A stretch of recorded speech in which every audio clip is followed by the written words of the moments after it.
je ne vais pas passer beaucoup de temps dessus. On est fabricant de capteurs et on va envoyer ces données sur une application. Donc, on est 35 collaborateurs, 34 en France et une personne à Madrid. Donc, la société est basée à Nantes. Hein, c'est une société française, même si Winat, ça ne fait pas très français. On est bien une société française qui a été créée en 2014 et on commercialise nos solutions principalement au départ dans le nord et ensuite ça s'est décalé vers le sud, bien sûr, depuis 2016. Donc, on a plus de 6000 capteurs, 8000 utilisateurs en France maintenant, en France et limitrophes, et on crée des réseaux, c'est notre métier de base, c'est des réseaux de stations météo, mais avec des capteurs additionnels comme je vais vous présenter. On est sur tous les types de production végétale, donc aussi bien la grande culture que l'arbo, que le maraîchage sous serre même. Donc voilà, on rayonne vraiment sur tous les types de cultures. Donc notre métier, on est fabricant de capteurs. Donc un bon petit cocorico quand même, parce qu'on est estampillé Made in France. On fabrique, on assemble, on conçoit les capteurs à Nantes. Donc alors voilà, le Made in France, c'est déjà très bien, mais surtout on a la maîtrise industrielle de nos produits. Donc en fait, on les fait évoluer au fur et à mesure, selon les retours qu'on a du terrain. Et les capteurs sont faits de façon à ce que toutes les pièces soient changeables s'il y avait un souci.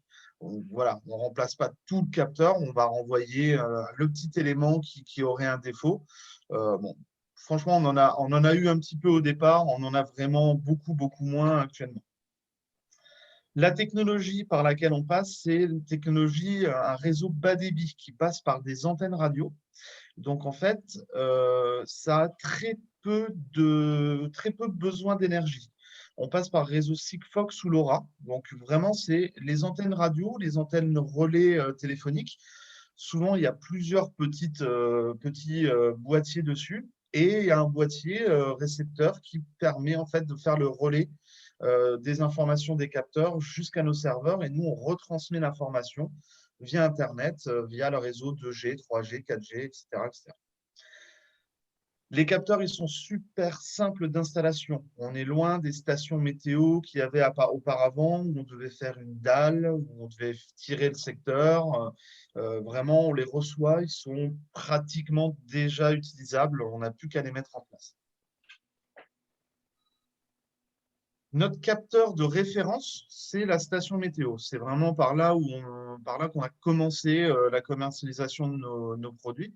Donc, la station météo de base, donc avec le pluviomètre connecté, avec une cuillère qui va libérer l'eau automatiquement, qui va avoir une précision de 0,2 mm.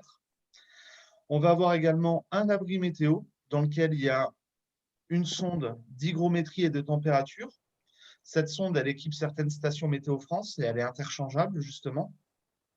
Et dans ce boîtier, il y a tout le système électronique qui est conçu également à Nantes, avec la pile au lithium qui permet au capteur d'avoir une durée de vie à peu près de 3 ans. Cette pile, bien sûr, est changeable également. Le point GPS pour la géolocalisation et le système d'émission qui va envoyer les données toutes les 15 minutes ou toutes les 30 minutes selon le type de capteur. Donc ça, c'est vraiment la station principale, c'est ce qui est le plus souvent pris au niveau des exploitations agricoles.